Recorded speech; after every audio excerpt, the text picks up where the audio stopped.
I watch her walk out the door, and I shut the door, and that's the last time I saw her, and I want to come walking back through that door. That is not ever anything I want, any. I try to stay positive about it, but yeah, it's hard. I just want to find my daughter. My daughter's missing. I guess she never made it to school this morning. How old's your daughter? She's 10. Okay. What's your daughter's name? Jessica Ridgeway.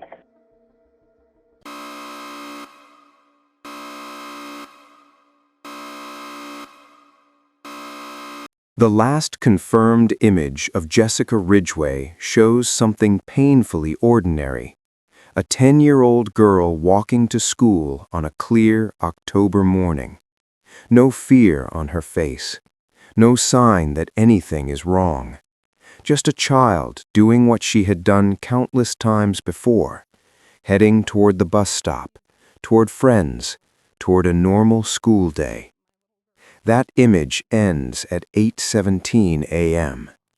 After that moment, Jessica disappears from the world she knew. This story doesn't begin with a crime scene. It begins with routine. A quiet neighborhood in Westminster, Colorado. A school morning like any other. A family that believed their child was safe, doing something millions of children do every day. And that is what makes this case so devastating. Nothing unusual had to happen for everything to go wrong. Jessica lived with her mother and grandmother. She was responsible for her age, independent in the small ways that matter to a child. She liked waking up on her own.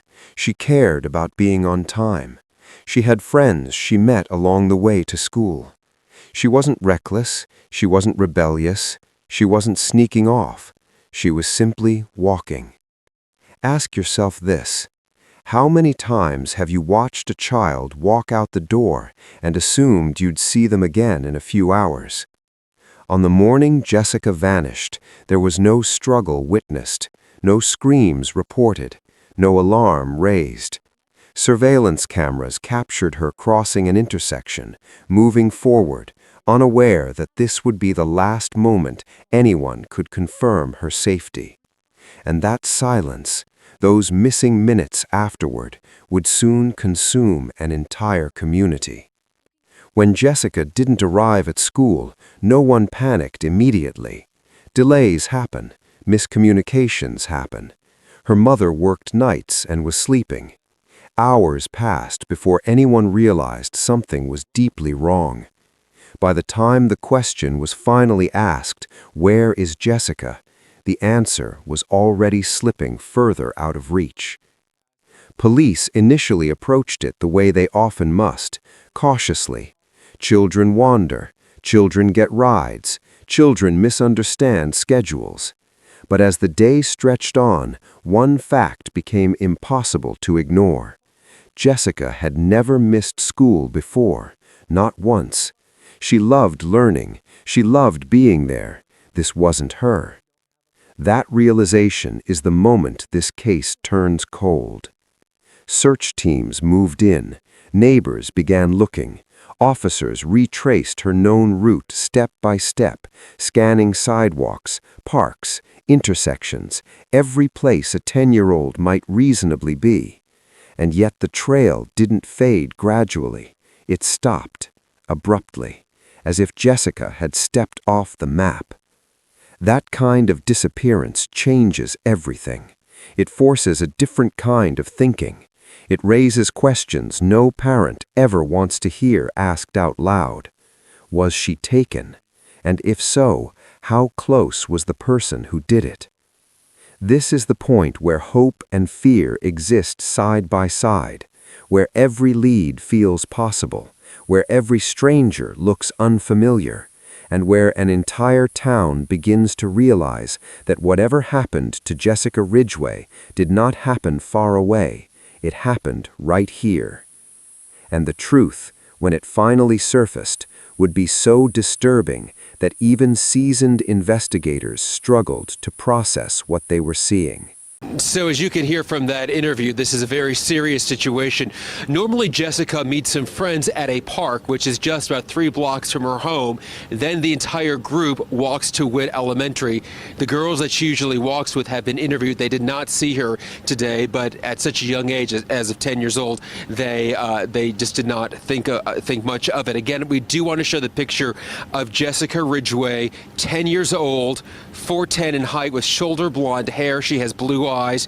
She is wearing a winter jacket, I'm told, a black puffy jacket, but with weather like this, it's still of concern. Again, search is taking place across Westminster. In fact, if you are concerned, you would like to help, you can come here to the Westview Recreation Center. We're at the intersection of 108th and Oak, again, in Westminster. Teresa. As night fell on Westminster, the reality of Jessica's disappearance settled in.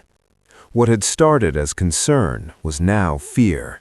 Police made the decision no parent ever wants authorities to make for them. They escalated the case from a missing child to a suspected abduction. That shift changed everything. Resources multiplied. Time became the enemy. An Amber Alert was issued, broadcasting Jessica's face, her name, her age, and her clothing across televisions, phones, and highway signs. The message was simple and terrifying. A 10-year-old girl was missing, and no one knew where she was. The delay between the last confirmed sighting and the alert weighed heavily on investigators. Every passing hour widened the possible distance between Jessica and home. Search teams flooded the neighborhood. Officers moved door to door. Backyards were checked, garages opened, sheds inspected. Parks, creeks, open fields, nothing was overlooked. Volunteers arrived in the hundreds, then the thousands. Parents walked shoulder to shoulder with police, scanning the ground, calling her name into the dark, hoping for any sign at all. But there was nothing. Thermal imaging equipment was brought in to search through the cold night. Powerful lights illuminated Chelsea Park, the place where Jessica was supposed to meet her friends that morning. Helicopters were considered, but grounded due to weather conditions. Even the air seemed to work against them. By early morning, exhaustion set in, but no one wanted to stop, because stopping meant accepting the possibility that Jessica would not be found alive. Inside her classroom, her desk sat empty. Her homework was still there, neatly completed. In one of her notebooks, investigators found a sentence that cut straight through everyone who read it. Advice about being careful and not playing alone. It was a reminder that Jessica understood danger, that she was cautious, that she did what she was supposed to do. Which raised the most unsettling question of all. If she knew to be careful, how did this happen so fast? Investigators narrowed the possibilities. Either Jessica had been taken by someone she trusted, or she had been taken suddenly, by force, without warning. There was no evidence she had gone willingly, no signs of preparation, no belongings left behind intentionally. Whatever happened, it happened quickly. As the search expanded beyond the neighborhood, the FBI joined the investigation. Tips poured in by the thousands. Every report was logged, every potential sighting chased down. Cell phone tower data was analyzed, surveillance footage from nearby areas was requested and replayed again and again. Still, nothing explained where Jessica went after that final camera image. The community responded the only way it knew. Purple ribbons, Jessica's favorite color, appeared everywhere. Trees, fences, mailboxes. Vigils formed. Candles were lit.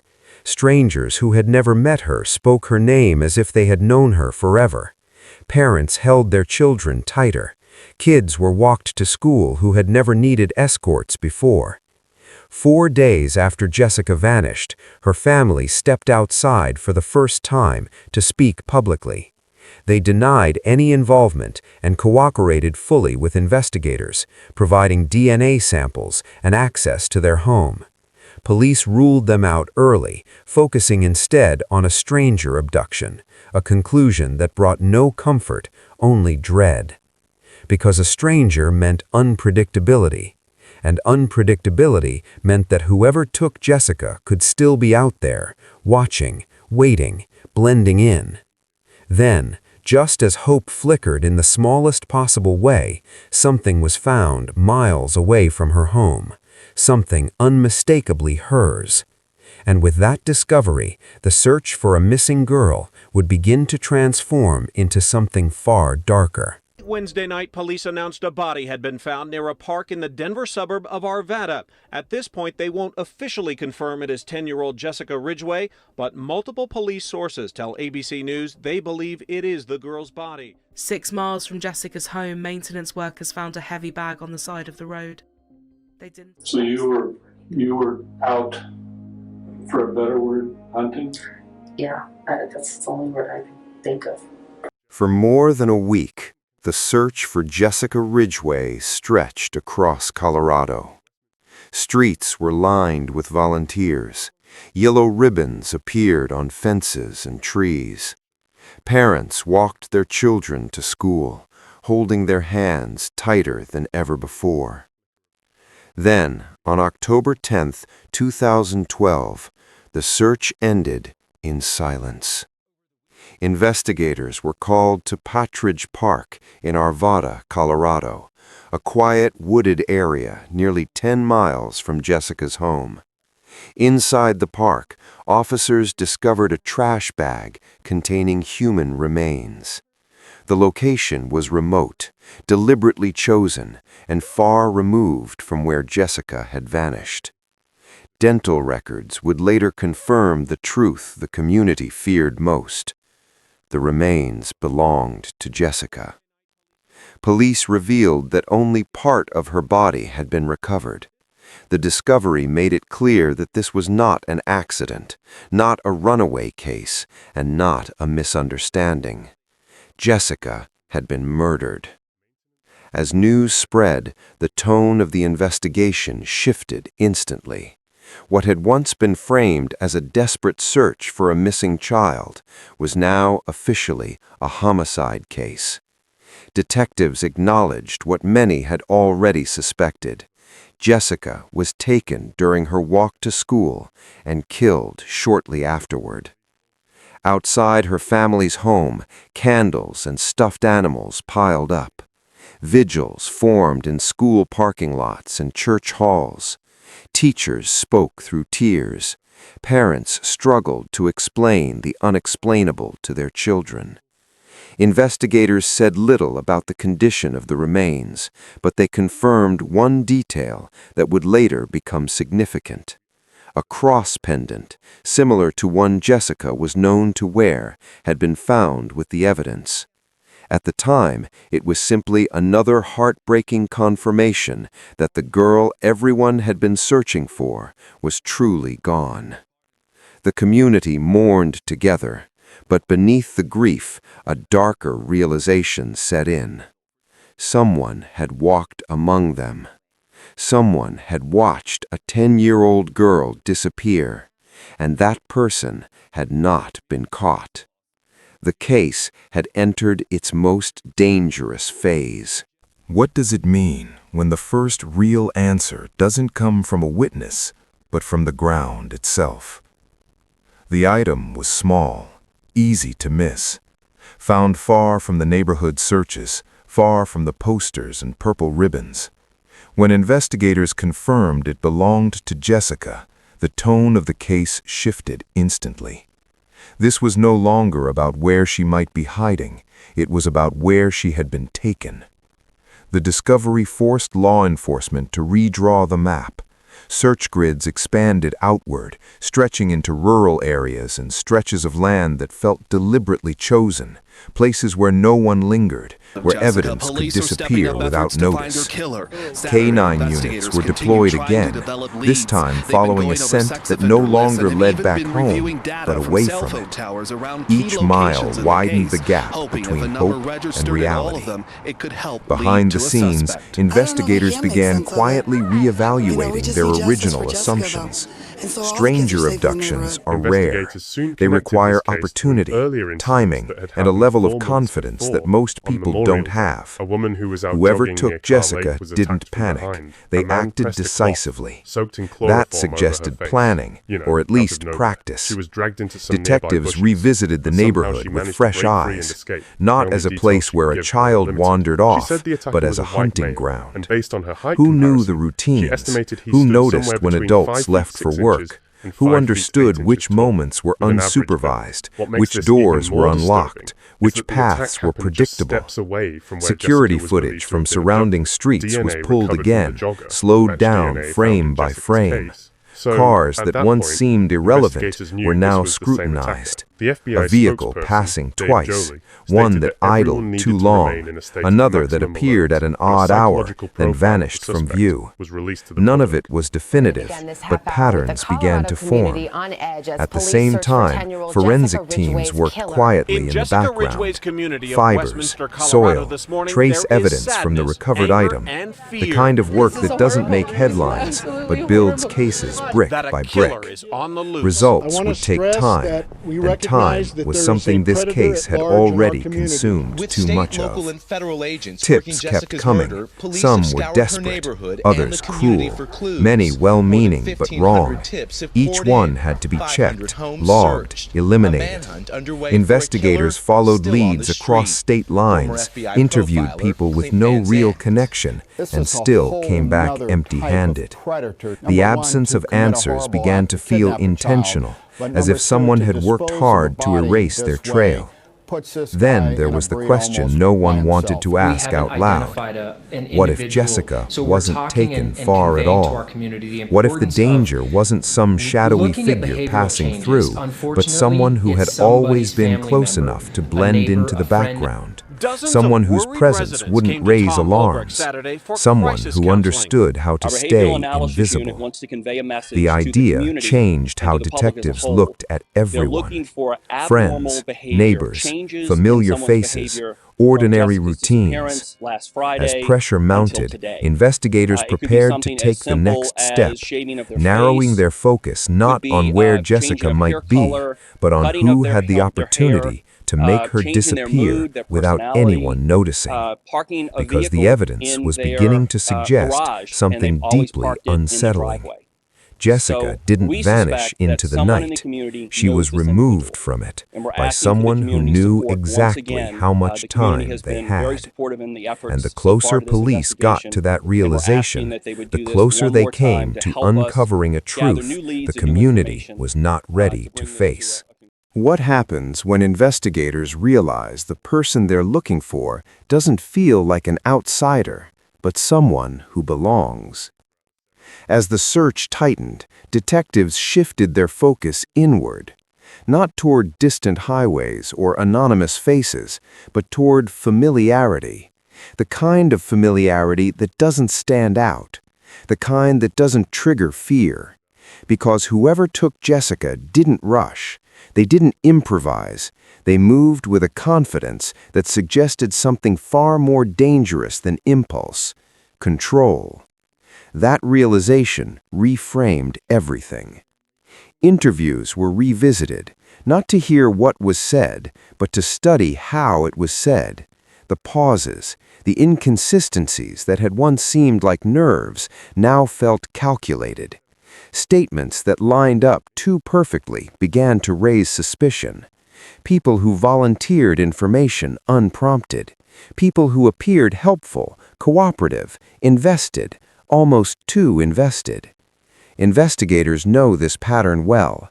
When someone inserts themselves early, it's often not out of concern. It's about proximity, about staying close to the narrative as it forms.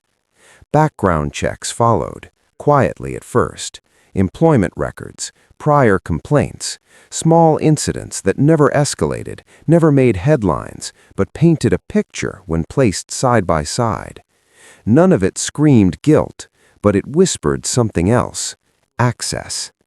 Meanwhile, forensic results began to trickle back, not answers, not yet, but direction, the kind that rules out possibilities rather than confirms them. The soil didn't match the neighborhood. The fibers didn't come from her home. Whatever had happened to Jessica, it hadn't unfolded where everyone assumed. That detail mattered, because it meant the person responsible had a secondary location, a place they felt safe bringing her, a place where time could pass without interruption, and that narrowed the list dramatically. Detectives reconstructed timelines down to minutes, who left work early, who had unexplained gaps in their day, who couldn't be placed with certainty during the critical window. It's painstaking work. Most people remember their day in broad strokes, but when a child disappears, I think, and probably, aren't good enough. One timeline, in particular, didn't sit right. It wasn't what the person said, it was what they couldn't explain, a missing stretch of time they dismissed casually, an errand that didn't exist, a route that made no sense. Alone, it was nothing. Together, it formed a shadow. Pressure increased. Surveillance was authorized. Phones were monitored. Movements tracked. Investigators didn't confront, not yet. They watched, waiting for a mistake. Because people who believe they're smarter than everyone else always make one. And then it happened. A slip, small, almost invisible, a detail offered that only someone with direct knowledge could know, something that hadn't been released, something no witness could have seen. That moment changed the tone in the room, because it answered the question no one wanted answered. Jessica hadn't been taken by chance. She had been chosen, and the person responsible wasn't hiding in the dark. They were standing in plain sight, confident, composed, and convinced they had already gotten away with it. What investigators did next would determine whether that confidence shattered or turned deadly. The investigation now shifted into overdrive. Every piece of evidence, no matter how small, was scrutinized, cataloged, and cross-checked. Detective teams divided the neighborhood into grids, retracing Jessica's steps with an almost obsessive precision. Every sidewalk crack, every tree, every lamp post was a potential clue. Neighbors were interviewed again, this time with questions aimed not at what they saw, but at what they didn't see. Patterns began to emerge, odd behaviors, inconsistencies in schedules, people who had been unusually curious or oddly quiet. Investigators were looking for that one thread that, when pulled, would unravel the whole tapestry. Meanwhile, forensic teams continued to comb Jessica's belongings, looking for microscopic evidence that could connect the dots. Fibers, hair, trace materials, anything that might tie her to a location, an object, or a person. Each result was painstakingly logged and compared against databases that seemed endless. Digital footprints were next. Phones, computers, social media accounts, search histories, every digital move Jessica's abductors might have made before, during, or after the crime was scrutinized. Metadata revealed times, locations, and connections that were invisible to the naked eye. Even seemingly mundane searches could provide critical insights. Maps checked, distances calculated, random items purchased online. And then came the breakthrough. A link, small, almost imperceptible, between the abduction and an earlier incident months before. A jogger had been attacked, a near miss, and the forensic evidence left behind connected the two crimes. DNA. Same perpetrator. It was a pattern now. The randomness was gone. It wasn't a momentary act of impulse. It was escalating. This discovery changed everything. Investigators now knew they were not just chasing a single crime. They were facing a predator who had studied, planned, and refined their method. They weren't dealing with luck or coincidence. They were dealing with intent. And intent is deadly. Every lead, every piece of information, every small observation now mattered more than ever. One wrong move or one overlooked detail could allow this predator to vanish forever. But the investigators were relentless. They knew that the clock wasn't just ticking for them, it was ticking for Jessica. Every step forward brought them closer. Every pattern uncovered brought clarity. And behind the calm, methodical progress, a grim truth lingered. Whoever was responsible had committed the unthinkable once, and would likely do it again if they weren't stopped. It was no longer just a search. It was a race against time, against cunning, and against a darkness that had already touched a life far too young to be taken. The investigation finally began to focus on a suspect. Patterns, witness statements, and forensic evidence pointed toward a young man in the area. Austin Sigg, a 17-year-old with a fascination for death and disturbing content. Neighbors recalled odd behaviors, staring at children in the park, lingering near schools, or acting strangely when questioned about routine matters. His digital footprint, combined with DNA links from both the jogger attack and Jessica's case, painted a chilling picture. Authorities moved cautiously but urgently. They knew they had to approach the situation carefully to avoid tipping him off. Austin was questioned at his home, initially giving explanations that seemed plausible on the surface. But investigators noticed inconsistencies. His answers didn't line up with timelines, and small details kept unraveling his story. Every object in his home, every trace of his presence was scrutinized. Fibers, fingerprints, and materials tied to Jessica. Then came the pivotal moment. Austin confessed, initially in fragments, testing the waters before revealing the full scope of his crime. He described the abduction in clinical detail, how he followed Jessica, how he forced her into his vehicle, and the actions that followed at his home. The confessions were horrifying: restraint, deception, and the eventual murder. He admitted to dismembering her body and attempting to dispose of it methodically. Investigators were stunned, the meticulous nature of his planning confirming that this was not a crime of impulse. Evidence corroborated his confession. Zip ties found in his vehicle matched those used to restrain Jessica. Traces of her DNA were located throughout his home. Items he discarded in public spaces, the backpack, water bottle, and clothing, were linked to him through forensic testing. Each revelation solidified the case, leaving no doubt that Austin was the perpetrator. The focus now shifted to ensuring justice. Prosecutors prepared for trial, compiling a record of his prior attacks, digital activities, and the chilling admission of his intent.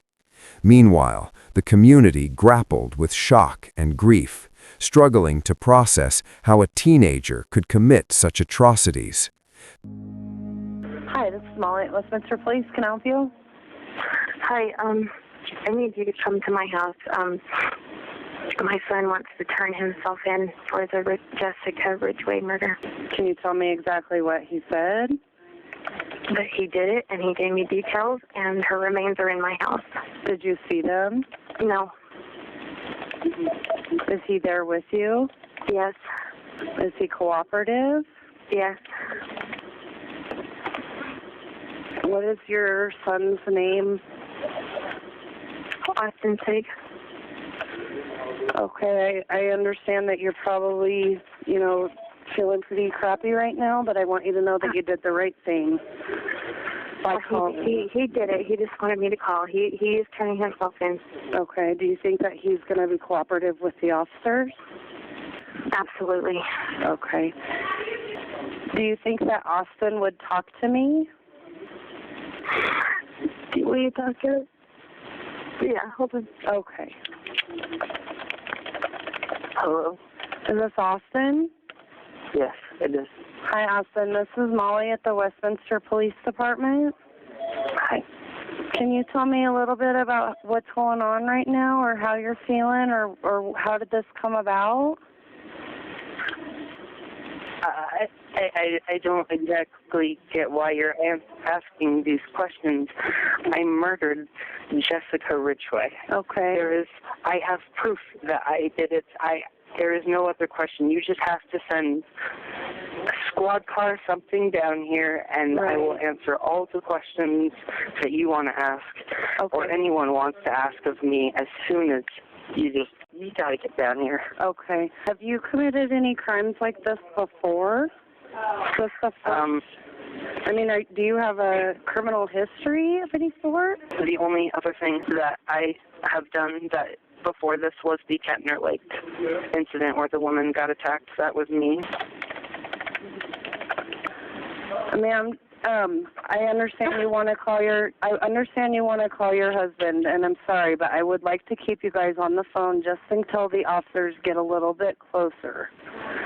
Well, how far are they? They're going to be there in just a few minutes. Is Austin still there with you? Yeah, I won't let him out of my sight. Okay.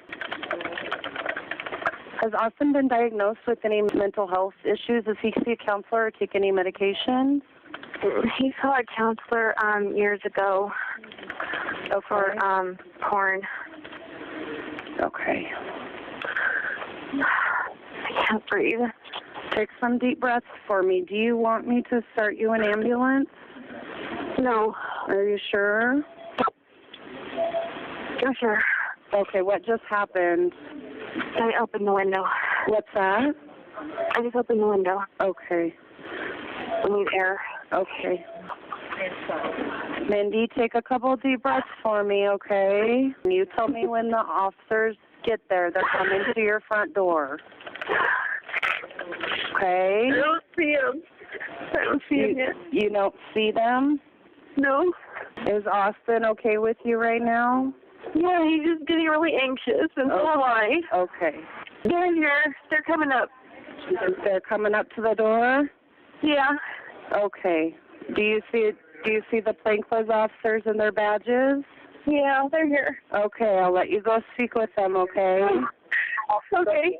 Okay, thank you. Okay, bye. Goodbye. Go on and tell me what happened after you grabbed her. She screamed and I told her to be quiet, and I used zip ties to zip tie her hands and legs together, and then I hopped in the front of my car and I drove her around for probably a good 10-20 minutes. I asked her if she had a cell phone, looked for that.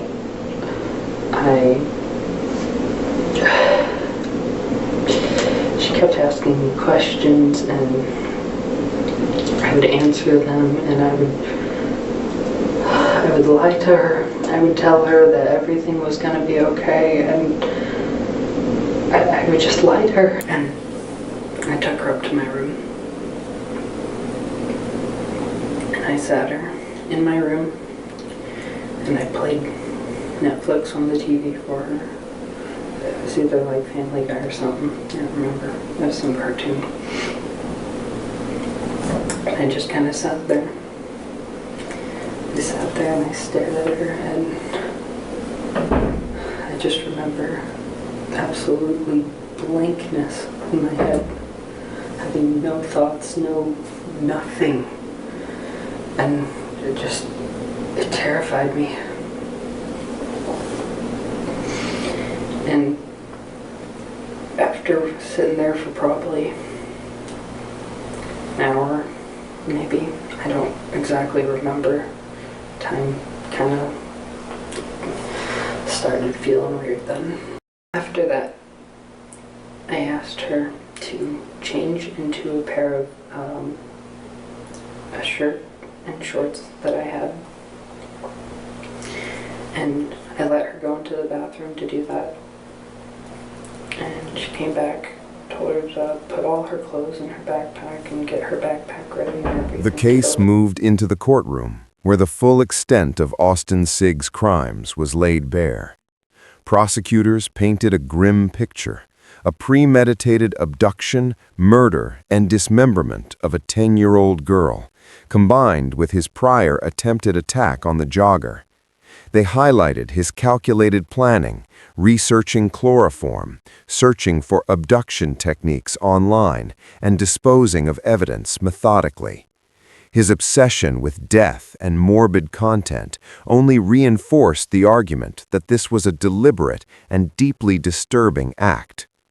Despite the overwhelming evidence, Austin initially pleaded not guilty, shocking many. His defense cited impulsivity, youth, and past medical complications, suggesting he was still grappling with why he committed the acts. They pointed to his upbringing, early counseling attempts, and struggles with mental health. However, experts reviewing the case found no evidence of abuse or neglect that could explain his lack of remorse or empathy. Psychologists emphasized that Austin showed no compassion for Jessica, and his actions were deliberate, planned, and executed with chilling precision. The prosecution countered, presenting the confessions, forensic evidence, and digital footprint. They detailed how he had stalked Jessica, abducted her in daylight, and carried out the murder at his home, then attempted to hide the evidence. Witness statements and DNA links tied him conclusively to both the jogger attack and Jessica's murder. The court heard about the meticulous disposal of her body, the discarded backpack and water bottle, and the grotesque care he took in hiding the remains. After months of preparation and mounting pressure, Austin Sigg changed his plea to guilty just 2 days before the trial. He admitted to 15 charges, including first-degree murder, sexual assault of a minor, kidnapping, attempted kidnapping, and sexual exploitation of a minor.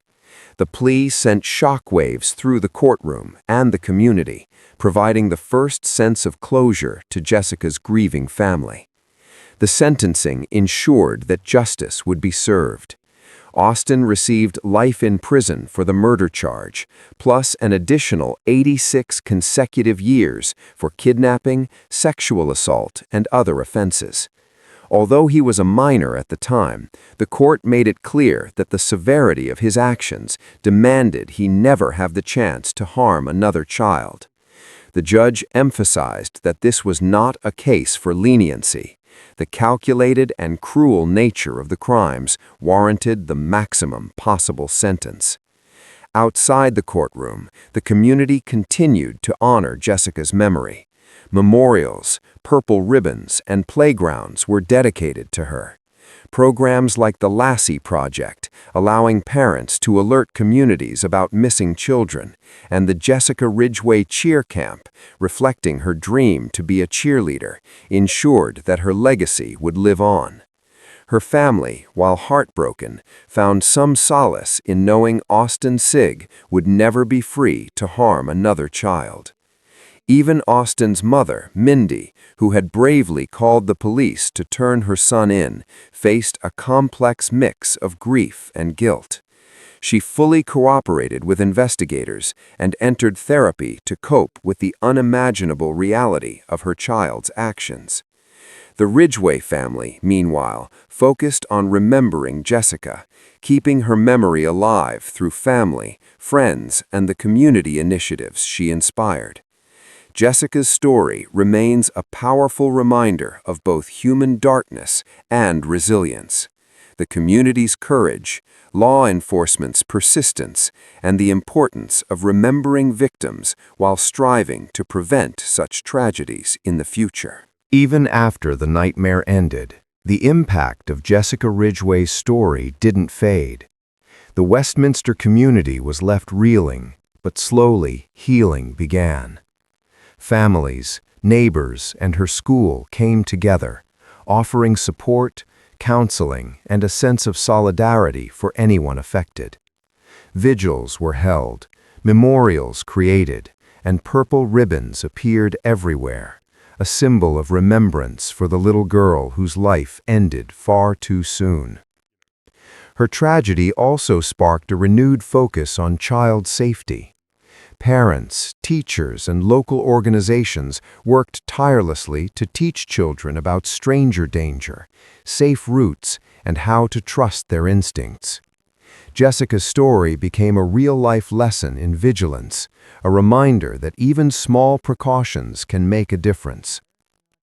Law enforcement also took lessons from the case.